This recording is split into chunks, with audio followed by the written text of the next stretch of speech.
Namaste and welcome to Round Chilli. Today I am making easy Chukauni recipe. Since this recipe is requested by many of my non-Nepali subscribers, I'll be speaking in English. And if you find this video helpful, please do subscribe. So firstly, I have taken half liter of smooth curd. Next, I added all the ingredients together.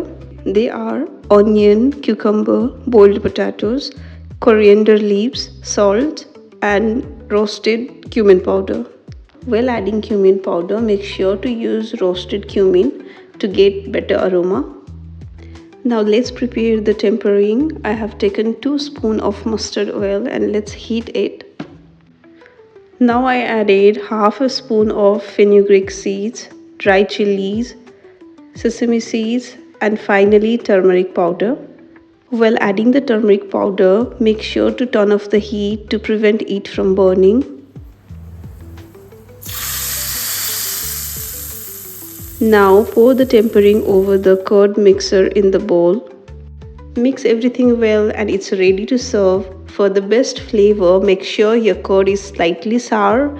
If not, then you may add few drops of lemon juice. You can also add chopped green chilies if you prefer a bit of spice. I hope you found the video helpful. Please don't forget to like and subscribe the channel. Thank you. Bye bye.